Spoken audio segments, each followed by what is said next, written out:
El mayor héroe de Roma acaba de dar una orden: quemad Roma hasta los cimientos. No es un invasor extranjero, es Cayo Marcio, el hombre que hace solo 3 años fue coronado con laureles en el foro. Como el defensor más feroz de la República, se convirtió en su verdugo más despiadado. Hoy descubrimos la oscura historia de Coriolano, el hombre que amaba tanto su honor que estuvo dispuesto a asesinar a su propia patria. Estamos en el siglo V a.C. El aire en el Lacio está cargado de humo y desesperación. Las legiones que una vez vitorearon a Marcio, ahora tiemblan tras las murallas, viendo cómo su antiguo general despliega a los feroces ejércitos volscos con una precisión letal que ellos mismos le enseñaron.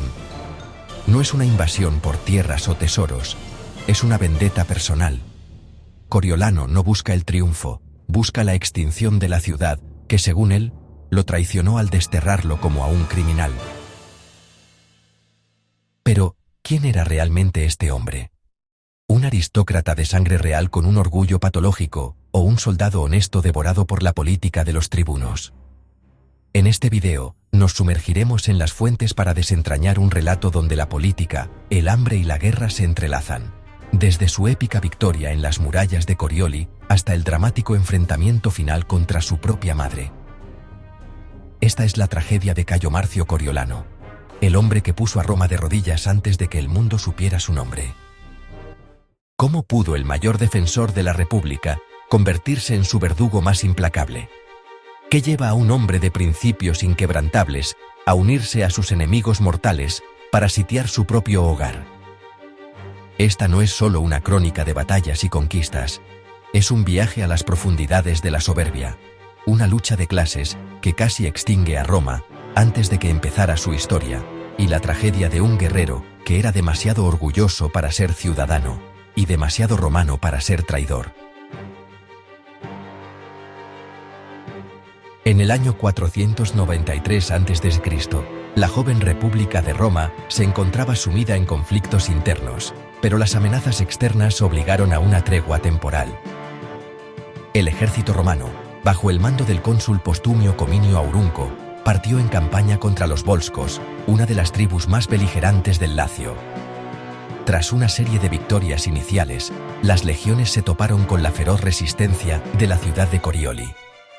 Cominio decidió establecer un asedio formal, pero la situación dio un giro dramático. Los exploradores informaron que un gran ejército de refuerzo partía desde la ciudad de Antium, para socorrer a los sitiados. Ante el riesgo de ser atrapado entre dos fuegos, el cónsul Cominio tomó una decisión táctica arriesgada. Dividió sus fuerzas. Dejó una parte del ejército para mantener el asedio a Corioli y lideró al resto para interceptar a los refuerzos que venían de Ancio.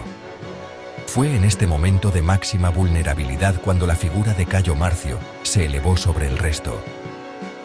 Al ver que los sitiados en Corioli hacían una salida desesperada y empezaban a hacer retroceder a las líneas romanas, Marcio no solo contuvo la retirada, sino que, con un grito de guerra que infundió un coraje renovado en sus hombres, lanzó un contraataque fulminante.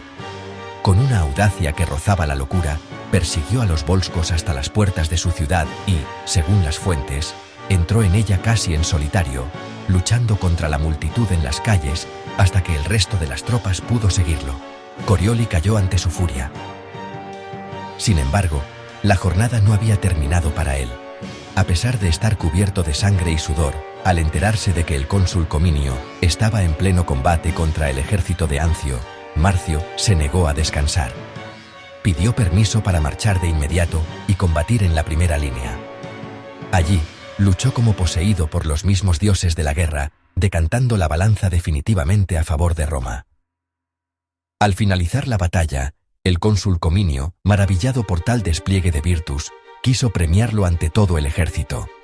Le ofreció un caballo de guerra con todos sus arreos, 10 esclavos de su elección, y toda la plata y tesoros que pudiera cargar del botín.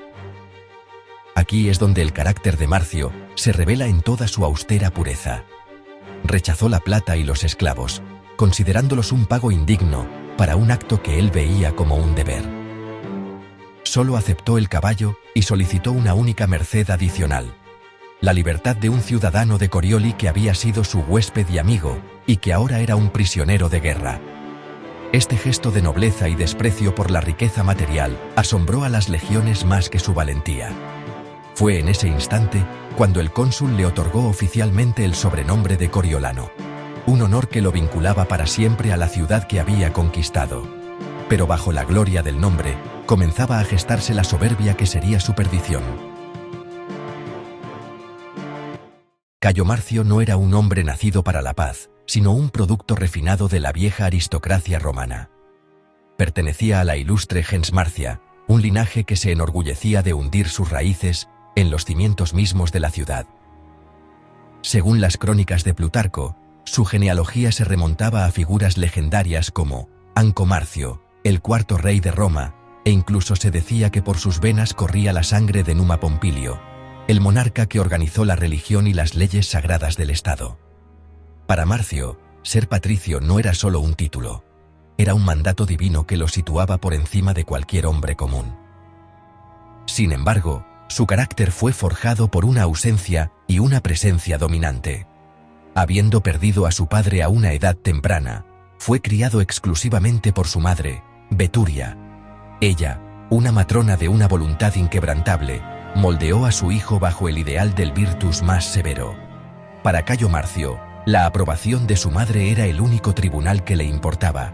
Cada cicatriz ganada en batalla y cada enemigo abatido eran ofrendas a la mujer que le había enseñado que la piedad era una debilidad y el honor, el único sustento. Esta educación produjo un hombre de un trato extremadamente difícil, soberbio, altivo y de una rigidez casi patológica. En un mundo donde la política republicana empezaba a requerir consenso y mediación, Marcio era un anacronismo viviente. No sabía hablar el lenguaje del pueblo, ni quería aprenderlo. En el tablero político, se alineó con la facción más ultraconservadora del Senado, convirtiéndose en el aliado incondicional de Apio Claudio y el poderoso lobby de los prestamistas. En una época en la que la plebe se hundía en deudas debido a las constantes guerras, Coriolano defendía con ferocidad el derecho de los acreedores a encadenar a sus deudores, viendo en cada reclamo popular no una búsqueda de justicia, sino un acto de insurrección que debía ser aplastado. Pero esta intransigencia absoluta no pasó desapercibida para los nuevos defensores del pueblo. Los tribunos de la plebe, creados precisamente para proteger a los ciudadanos de los excesos de hombres como él, empezaron a ver en el héroe de Corioli a su enemigo más letal. Para los tribunos, Marcio no era un salvador, sino un aspirante a tirano que utilizaba su gloria militar como escudo para pisotear los derechos de los humildes. Al negarse a ceder un ápice en la cuestión de las deudas y al despreciar abiertamente la autoridad de los representantes populares, Coriolano pintó una diana sobre su propia espalda. La admiración que el pueblo sentía por sus hazañas en el campo de batalla empezó a pudrirse, transformándose en un rencor amargo. Sin saberlo, al ganar su nombre en los muros de una ciudad enemiga, Coriolano había iniciado una guerra silenciosa dentro de los muros de su propia patria, una guerra contra los tribunos que no se libraría con espadas, sino con leyes, votos y el hambre de una población que ya no estaba dispuesta a callar. Año 491 a.C. Roma es una ciudad que respira con dificultad. Las recientes revueltas plebeyas han dejado los campos del Lacio sin labrar, pero el problema es mucho más profundo. El odio que los pueblos vecinos sienten por la joven república ha levantado un muro invisible. El Senado, desesperado ante la hambruna, ha intentado comprar grano en las tierras cercanas, pero se ha encontrado con una negativa sistemática. En el Lacio, nadie quiere vender trigo a los romanos, prefieren verlos morir de hambre tras las murallas. Ante este bloqueo, el Senado se ve obligado a tomar una medida extrema y costosa: enviar embajadores a tierras lejanas, costeando fletes inciertos para traer grano desde las ricas llanuras de Etruria y, sobre todo, desde los puertos de la lejana Sicilia. En este clima de desesperación, la guerra contra los volscos continuaba. Coriolano, ya convertido en el general más brillante de su tiempo, lideró una incursión en territorio enemigo para saquear suministros y castigar a los rebeldes. Fue una campaña relámpago y brutalmente efectiva. Marcio se negó, una vez más, a enriquecerse. Mientras otros generales se habrían guardado la mejor parte del botín, él ordenó que todo lo capturado fuera repartido exclusivamente entre sus soldados. Con este gesto, Coriolano buscaba demostrar que su lealtad era hacia el ejército y la virtus, no hacia el beneficio personal, ganándose la devoción incondicional de sus hombres, aunque esto no ablandaría el corazón de los ciudadanos que pasaban hambre en la ciudad. Al regresar a Roma, Coriolano decidió que era el momento de reclamar el cargo de cónsul. Según la tradición, debía presentarse en el foro con la toga cándida, blanca, para mostrar su humildad y sus cicatrices. Pero aquí, su naturaleza altiva lo traicionó. Aunque el pueblo inicialmente lo respetaba por sus hazañas, su discurso fue arrogante y cargado de superioridad. Los tribunos de la plebe aprovecharon este momento para agitar a las masas, recordándoles que un hombre que los despreciaba en la paz no podía gobernarlos. Contra todo pronóstico, Coriolano fue derrotado en las elecciones. Para un hombre que creía que el mando era su derecho de nacimiento, esto fue una bofetada intolerable. Fue en este punto de máxima tensión cuando llegaron a los muelles del Tíber los barcos cargados de grano enviados desde Sicilia. La ciudad suspiró aliviada, creyendo que el sufrimiento terminaba. Pero para Coriolano, aquel trigo no era alimento, era un arma política. Mientras el pueblo pedía que se distribuyera a precios bajos, o incluso gratis para compensar sus penurias, Marcio entró en el Senado con una idea oscura y radical. Había llegado el momento de decidir. ¿Se alimentaría a la plebe a cambio de su sumisión total, o se dejaría que el hambre terminara lo que las leyes no habían podido hacer? El escenario estaba listo para el discurso más incendiario de la historia de la joven república. Con los muelles del Tíber repletos del grano llegado de Sicilia, el Senado se reunió, en una atmósfera eléctrica. La plebe esperaba fuera, hambrienta y expectante, confiando en que el trigo se vendiera a precios simbólicos. Pero dentro, Cayo Marcio Coriolano se puso en pie para pronunciar uno de los discursos más incendiarios que jamás escucharon aquellas paredes. Con voz gélida y despectiva, Marcio propuso que el grano no se distribuyera a menos que la plebe renunciara a sus derechos recién ganados. Su argumento era tan simple como brutal: si el pueblo quería ser alimentado por el Estado, debía aceptar la autoridad absoluta del Estado y abolir, de una vez por todas, el cargo de los tribunos. ¿Por qué debo ver yo a estos magistrados plebeyos, estos parásitos del orden, en el foro? Clamaba ante un Senado dividido. La respuesta no se hizo esperar. Cuando las palabras de Marcio se filtraron a la multitud que rodeaba el Senado, el hambre se transformó instantáneamente en furia. Los tribunos de la plebe, entendiendo que esto era un ataque existencial contra su clase, pasaron a la acción. Sicinio Veluto y Junio Bruto, los líderes populares, declararon a Coriolano enemigo del pueblo. Lo acusaron de la peor de las traiciones en la joven república: el intento de restaurar la tiranía y autoproclamarse rey a través del control de los suministros básicos. La acusación era formal. Marcio debía rendir cuentas ante la asamblea del pueblo. El conflicto escaló rápidamente hacia la violencia física. Cuando los tribunos enviaron a los ediles, sus asistentes y oficiales de justicia, para arrestar a Coriolano en pleno foro. Pero los jóvenes patricios, leales a Marcio y enfurecidos por lo que consideraban un ultraje a su clase, formaron una guardia de hierro alrededor del héroe. En una escena de caos absoluto, los patricios cargaron contra los ediles, golpeándolos y expulsándolos a empujones del lugar. Roma estaba al borde de la guerra civil en sus propias plazas. La sangre de los magistrados del pueblo manchaba las piedras del foro por primera vez. Solo la intervención de los senadores más moderados evitó una masacre inmediata, logrando convencer a la plebe de que se celebrara un juicio formal en lugar de un linchamiento. Coriolano, confiado en que sus hazañas militares y su desprecio por el dinero, recordando aquel botín repartido entre sus soldados, le otorgarían la absolución, aceptó comparecer. Pero fue un error de cálculo fatal. Los tribunos cambiaron hábilmente la estrategia. En lugar de centrarse solo en el grano, lo acusaron de no haber entregado al tesoro público el botín de sus recientes campañas, una acusación que, aunque técnicamente discutible tras su generosidad con la tropa, sembró la duda necesaria.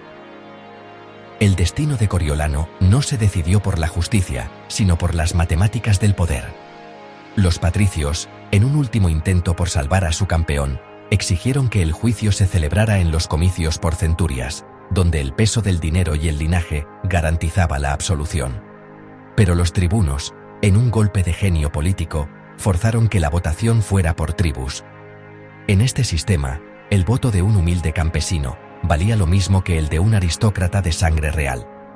Fue una emboscada legal.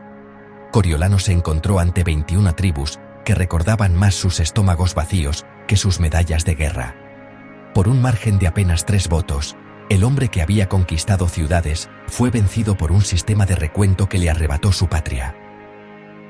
Al verse condenado y ante la amenaza de una sentencia de muerte, el orgullo de Marcio no cedió. No pidió clemencia. Se mantuvo erguido, mirando con odio a la masa que lo juzgaba.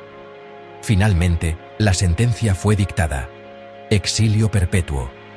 Cayo Marcio Coriolano, el salvador de Corioli, fue escoltado hasta las puertas de la ciudad por una minoría patricia que lloraba su pérdida, mientras él, en un silencio sepulcral, juraba que Roma lamentaría el día en que decidió expulsar a su hijo más valiente. Al cruzar el umbral de las murallas, el héroe murió para dejar paso al traidor. Cayo Marcio abandonó Roma como un hombre muerto en vida y cruzó las puertas de la ciudad sin mirar atrás. Pero en lugar de buscar refugio en alguna ciudad aliada de los latinos, Coriolano tomó una decisión que rayaba en la locura. Se dirigió directamente al corazón del territorio volsco, a la ciudad de Antium, Ancio, el hogar de aquellos a quienes había masacrado años atrás. Su objetivo no era pedir perdón, sino encontrar el instrumento de su venganza. Coriolano entró en Antium al anochecer, embozado en una capa para no ser reconocido. Caminó por las calles que él mismo había ayudado a llenar de viudas hasta llegar a la mansión de su archienemigo, Atio Tulio Aufidio, el líder militar de los volscos. Sin que los guardias lo detuvieran, entró hasta el hogar, el lugar sagrado de la casa, y se sentó en silencio, junto a las cenizas del fuego. Cuando Tulio Aufidio fue informado de la presencia de un extraño, que emanaba una dignidad aterradora, se acercó a él. «Si no me conoces, soy Cayo Marcio, el hombre que más daño ha hecho a los volscos. Mi sobrenombre, Coriolano, es el único premio que me queda de mis servicios a Roma. He sido expulsado por la ingratitud de mi pueblo. No vengo a suplicar por mi vida, sino a ofrecerte mi brazo. Si quieres usarlo contra Roma, lo tienes. Si no, mátame aquí mismo, pues no deseo vivir si no es para destruir a quienes me traicionaron». Aufidio, un guerrero que sabía reconocer el valor incluso en su peor enemigo, quedó asombrado. En lugar de desenvainar su espada, tendió la mano al romano. Comprendió que con el genio militar de Coriolano de su lado, los volscos ya no eran una tribu defensiva, sino una potencia capaz de aniquilar a la república. Juntos, trazaron un plan maestro de invasión. La campaña que siguió fue una demostración de eficiencia brutal. Coriolano, conocedor de cada ruta, cada punto débil y cada debilidad logística de las defensas romanas, dirigió al ejército volsco en una ofensiva relámpago. Capturó ciudades clave como Circei, Tolerium y Lavinium, borrando años de conquistas romanas en apenas unos meses. Pero su estrategia más cruel fue la psicológica. Mientras arrasaba las tierras y quemaba las granjas de la plebe, daba órdenes estrictas de no tocar las propiedades de los patricios. Con este gesto, Coriolano buscaba que los romanos se devoraran entre sí. Quería que los plebeyos acusaran a los aristócratas de estar compinchados con el invasor y que el odio interno terminara el trabajo que sus flechas habían empezado. El pánico se apoderó de Roma cuando los exploradores informaron que el estandarte de los volscos, liderado por su propio héroe, estaba plantado en las fosas Cluilias, a solo 5 millas de las puertas de la ciudad. El cazador había regresado a la guarida, y esta vez no venía a protegerla. El plan de Coriolano funcionaba con una precisión quirúrgica. La plebe, viendo sus campos arder mientras las villas de los ricos permanecían intactas, gritaba traición en las calles. Los patricios, por su parte, estaban paralizados por la culpa y el miedo. El Senado, aquel órgano que una vez fue el corazón orgulloso de la ciudad, se vio obligado a humillarse.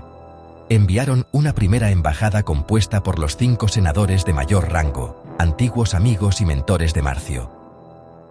Coriolano los recibió en su tienda de mando, rodeado de la plana mayor Volsca, con una frialdad que helaba la sangre. No hubo abrazos ni recuerdos de antiguas glorias. Cuando los senadores suplicaron clemencia, él exigió condiciones de rendición imposibles: la devolución de todas las tierras conquistadas a los volscos y la ciudadanía plena para ellos. Les dio 30 días para decidir, pero tras una segunda embajada fallida e incluso una procesión de sacerdotes vestidos con sus ornamentos sagrados, quedó claro que Marcio no buscaba un acuerdo, buscaba la capitulación total de su propia patria. Fue entonces cuando la ciudad recurrió a su última esperanza. Una delegación de mujeres encabezada por Veturia, la madre de Coriolano, y su esposa Volumnia, que llevaba de la mano a sus 2 hijos pequeños, se dirigió al campamento enemigo. Cuando los centinelas volscos vieron acercarse al grupo de mujeres vestidas de luto, el campamento guardó silencio. Coriolano, al ver a su madre, perdió por un momento su máscara de hierro. Bajó de su estrado para abrazarla, pero Veturia lo detuvo con un gesto cargado de autoridad romana. Antes de recibir tu abrazo, déjame saber si me acerco a un hijo o a un enemigo. ¿He vivido tanto para verte sitiar la ciudad que te dio la vida? Si yo no te hubiera parido, Roma no estaría hoy en peligro. Pero ahora, para que tú seas libre de destruirla, primero tendrás que pasar sobre el cadáver de la mujer que te trajo al mundo. Veturia y Volumnia se arrojaron a sus pies, llorando y suplicando, no por la vida de los políticos que lo traicionaron, sino por la existencia misma del hogar de sus ancestros. En ese instante, la armadura psicológica de Coriolano se quebró. El conflicto entre su orgullo herido y su identidad romana llegó a su fin. Levantando a su madre del suelo, pronunció aquellas palabras que han quedado grabadas en la historia: «Oh madre, has salvado a Roma, pero has perdido a tu hijo». Sin consultar con los generales volscos, Coriolano ordenó levantar el sitio y retirar las tropas. Sabía perfectamente que, para los volscos, esto era una traición imperdonable y que, para los romanos, él seguiría siendo un exiliado. Al salvar a su ciudad, acababa de firmar su propia sentencia de muerte. La historia de Coriolano termina en un silencio amargo. Según las fuentes de Plutarco, al regresar a territorio volsco, fue acusado de traición por un sector liderado por su antiguo aliado, Aufidio.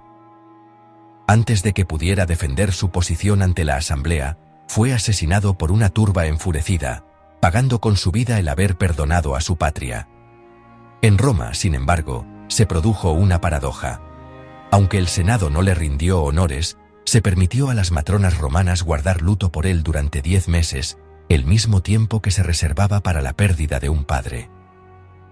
¿Cuánto de lo que hemos contado es historia y cuánto es mito?